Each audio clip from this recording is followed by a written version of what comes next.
اعوذ باللہ من الشیطان الرجیم بسم اللہ الرحمن الرحیم۔ ابتدا ہے اس پاک ذات کے نام سے جو اس پورے جہاں کا واحد اور اکیلا مالک ہے، جو ہمیں اپنی خزانوں میں سے رزق عطا فرماتا ہے، جو ہماری خطاؤں کو معاف فرما کے ہمیں اپنی تمام نعمتوں سے نوازتا ہے۔ ہزاروں کروڑوں درود و سلام آمینہ کے لال تاجدار مدینہ سردار الانبیاء امام الانبیاء محمد مصطفیٰ صلی اللہ علیہ وسلم کی ذات پر کہ جن کے صدقے سے اللہ تعالیٰ نے اس کائنات کو پیدا فرمایا۔ ناظرین، میں آپ کا میزبان محمد آصف اقبال نشاہی قادری آپ کے لیے لے کے آیا ہوں پروگرام محنت میں عظمت ہے۔ میرے ساتھ ہمیشہ کی طرح میرے مہمان جناب لال بادشاہ صاحب۔ جی بادشاہ صاحب، آپ کو اپنے پروگرام میں خوش آمدید کہتا ہوں۔ جناب کیسے ہیں آپ؟ الحمدللہ۔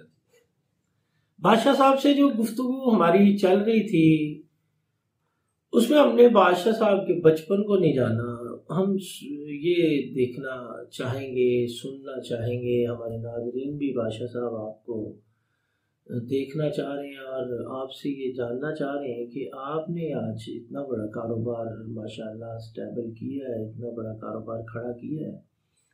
آپ بچپن میں پڑھتے تھے یا پھر صرف کام ہی کرتے تھے؟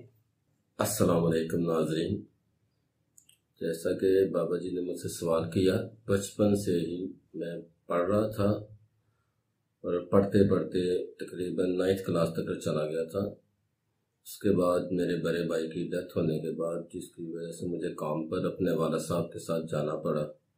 حالات ہی کر کے کچھ ایسے ہو گئے کہ بھائی کے بچے بھی جو یتیم ہو گئے تھے، جس کی وجہ سے والد صاحب نے مجھے اپنے ساتھ رکھا اور کام کرتے کرتے کرتے والد صاحب کی عمر بھی اس وقت 50 سال کے قریب تھی، اس لیے ان کو مجھے لے جانا بہت ضروری بن گیا تھا، جس کی وجہ سے مجھے جانا پڑا۔ پھر کام کیا، انہوں نے کام محنت سے مجھے سکھایا، مار سے بھی سکھایا، پیار سے بھی سکھایا، اور پھر اس کے بعد کام سیکھتے سیکھتے میری زندگی کا آغاز شروع ہو گیا۔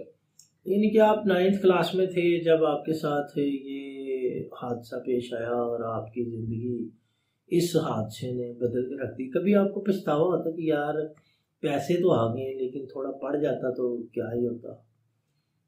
بالکل جی، اسی طرح کبھی کبھی ایسے خیال آتے ہیں، کاش میں ذرا پڑھ لیتا تو زندگی اور آسان سی نظر آتی۔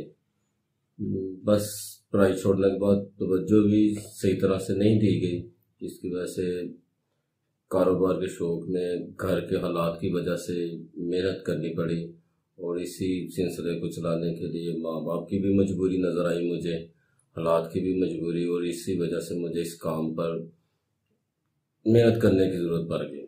جو نوجوان مجھے دیکھ رہے ہیں، جو اسٹوڈنٹ ہیں، وہ ان کی بات سے سبق سیکھیں کہ ان کے پاس پھر زندگی نے اتنا ٹائم ہی نہیں دیا کہ یہ پڑھائی کی طرف آ سکیں، اپنی ایجوکیشن کی طرف آ سکیں۔ تو جن کے پاس ابھی ٹائم ہے، جو پڑھ رہے ہیں، دل لگا کے پڑھیں، اور تاکہ کل کو آپ اس عمر میں آ کے آپ کے ذہن میں، آپ کے دل میں کوئی پچھتاوا نہ ہو۔ جیسا کہ لال بادشاہ صاحب فرما رہے ہیں کہ مجھے بہت دکھ ہوتا ہے کہ اگر میں کچھ پڑھا لکھا ہوتا تو ہو سکتا ہے کہ میں اس کام کو اور اچھے طریقے سے، اچھے انداز سے کر سکتا۔ تو بادشاہ صاحب پھر آپ نے کام اپنے والد صاحب سے سیکھا، اپنے جو آپ فرما رہے ہیں کہ غصے سے بھی انہوں نے سکھایا، محبت سے بھی سکھایا، اور اس کے بعد جب آپ نے کب آپ کو خیال آیا کہ اب میں اپنا کاروبار کر سکتا ہوں، اپنے کام کو سنبھال سکتا ہوں، یا پھر والد صاحب نے آپ کو علیحدہ سے کام کے لیے ٹائم دیا کہ آپ علیحدہ سے کام کر لیں؟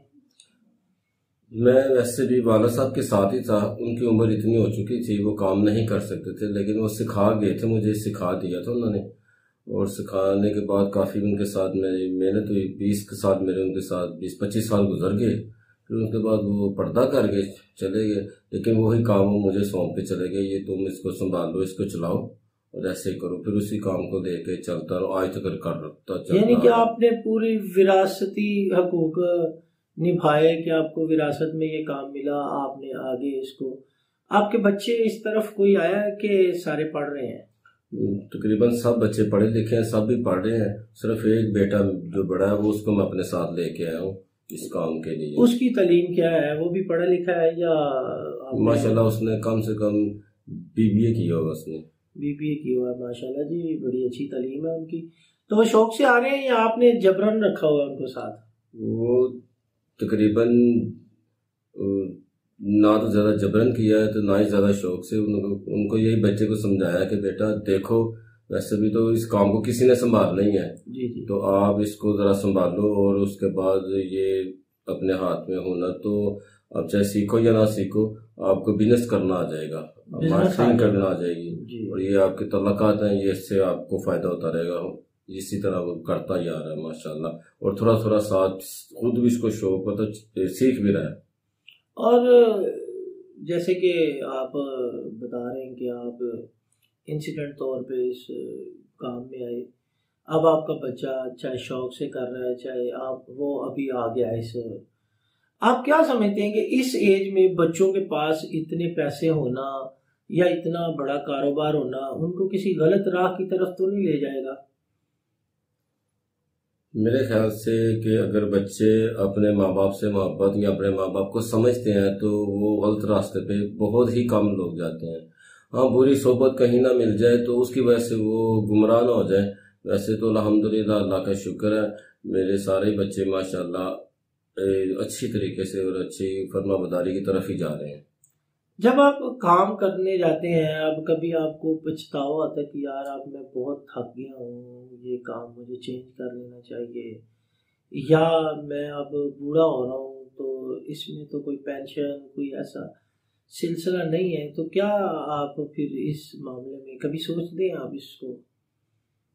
جی بالکل، خیال تو آتا ہے کہ بھئی کچھ پینشن سسٹم ہونا چاہیے، پینشن وغیرہ کا یہ وہ، لیکن اللہ کا شکر ہے کہ اتنا سسٹم چل رہا ہے، گھر کا بھی اور اپنا بھی سب کا چل رہا ہے، اسی لیے بزنس بیٹے کو دیا کہ اس کو ابھی میرے ساتھ ہی ہے، اس کو ذرا یعنی پروان چڑھائے، اس کو سمجھے۔ وہ کبھی آپ کو دکھ ہوتا ہے کہ کاروبار میں کوئی لاس ہو گیا، کوئی گھاٹا ہو گیا، کبھی منافع تو ہر بندہ خوش ہوتا ہے، پھر آپ کیا کرتے ہیں جب آپ کو کاروبار میں لاس ہوتا ہے؟ تو پھر آپ کیسے اس کو ہینڈل کرتے ہیں اور کیسے اس چیز کو حاصل کرتے ہیں جو آپ سے چھین گئی ہوتی ہے یا چلی گئی ہوتی ہے، یا کسی بھی طریقے سے آپ کے کاروبار میں اگر کچھ مسائل آتے ہیں تو اس کو کس طرح ہینڈل کرتے ہیں آپ؟ ماشاءاللہ بڑی مرتبہ ایسے ہمارے ساتھ ہوا ہے، لیکن الحمدللہ اللہ کا شکر ہے کہ اللہ کو یاد کرتے ہیں اور اللہ سے مدد حاصل کرتے ہیں، تو کاروبار میں لاس کمی پیشی آتی رہتی ہے، تو الحمدللہ اللہ کا شکر ہے، محنت کرتے رہتے ہیں، اور محنت کریں گے تو انشاءاللہ تعالیٰ اللہ تعالیٰ کامیابی ضرور ملتی ہے۔ ہر ایک شخص کو کہوں محنت کرے، کامیابی ضرور ملتی ہے، یعنی کہ پہلے محنت کرے پھر اللہ سے دعا کرے، اللہ کامیابی عطا فرما دے۔ بالکل جی۔ اور بادشاہ صاحب، جب ہم دین کی بات کرتے ہیں تو جب آپ کے پاس جو کاریگر ہوتے ہیں یا جو دیہڑی دار آپ کے پاس ہوتے ہیں یا مزدور ہوتے ہیں، ہم ان کو سنہری ہاتھوں والے، سونے کے ہاتھوں والے کہتے ہیں جی۔ یہ اگر صنعت کار نہ ہو، یہ مزدور نہ ہو تو اس معیشت کا پہیہ نہیں چل سکتا۔ ان کو دین کی سمجھ بوجھ آپ سکھاتے ہیں یا ان کو کوئی ایسا طریقہ ہے کہ آپ کے پاس جب آئے تو آپ ان کو نماز کی طرف لے کے جائیں؟ بعض جگہوں پہ تو نماز بھی پڑھنے نہیں دیتے لوگ، یا کچھ اس طرح کی، یہ کہیں آپ اس پہ کچھ توجہ دے رہے ہیں؟ جی الحمدللہ، اپنے سب ورکر کو یہی کہتے ہیں کہ نماز پڑھو، اور نماز پڑھاتے ہیں، ان کو نماز کی اجازت بھی دیتے ہیں کہ کسی کو کسی قسم کی کوئی پابندی نہیں ہے، جمعہ مبارک جا کے پڑھو، نماز پڑھو، اس میں آپ کو کوئی بندش نہیں ہے، اور جو کچھ نہیں بھی آتا تو ان کو سکھاتے بھی ہیں اور ان کو بتاتے بھی ہیں نماز کے بارے میں، اور کچھ کافی دین کی باتیں بھی بتاتے ہیں ان کو۔ آپ کے بارے میں نے سنا ہے کہ آپ کوئی روحانیت کی طرف بھی آپ کا دھیان ہے، آپ روحانیت کی طرف بھی جا رہے ہیں اور بزرگان دین کی صحبت میں بھی بیٹھتے ہیں، تو جب یہ آپ روحانی سلسلے کی طرف جاتے ہیں تو آپ کو لوگ کہتے نہیں چھڈو پرا پیر بن جاؤ، کم شم چھڈو پرا، اس کام سے بڑا پیسہ آج کل؟ جی بالکل جی، بہت سارے لوگ بھی کہتے ہیں، لیکن روحانیت کا مجھے بچپن سے ہی شوق تھا، اور بزرگان دین کی محفلوں میں میں جاتا ہوں، بیٹھتا ہوں، ان سے بہت کچھ سیکھتا ہوں، اور وہ ادب و داب میں نے سیکھا ہی ان سے ہے، بہت محفلوں کی ان کی اٹینڈ کر کے۔ تو الحمدللہ اللہ کا شکر ہے۔ لیکن بہت سارے لوگ یہ اس طرح کی باتیں بھی کرتے ہیں کہ لو جی تسی ہن پیر بن جاؤ، یہ کر لو۔ میں نے کہا اس طرح کے کاموں میں یہ کام اچھا نہیں ہوتا۔ اللہ کی راہ میں وہی کام کرنا جو فی سبیل اللہ ہو اور دین کی طرف لے کے ہو۔ پیری فقیری یہی ہے، اصل قرآن سکھایا جائے اور سمجھا جائے اور سمجھایا جائے۔ واہ جی واہ، کیا بات ہے! یعنی کہ کام بھی کیا جائے اور اللہ اللہ بھی کی جائے۔ یعنی کہ مثال دیتے ہیں کہ ہاتھ کار والے دل یار والے۔ بالکل۔ تو آپ نے یہ مقولے پہ اس پہ عمل کیا ہوا ہے کہ ہاتھ کار والے دل یار والے۔ بالکل جی، ہاتھ کار والے دل یار والے، بالکل جی۔ انہی الفاظ کے ساتھ جناب لال بادشاہ صاحب سے لیں گے اجازت، اور آپ سے بھی لیں گے اجازت۔ اللہ ہم سب کا حامی و ناصر ہو۔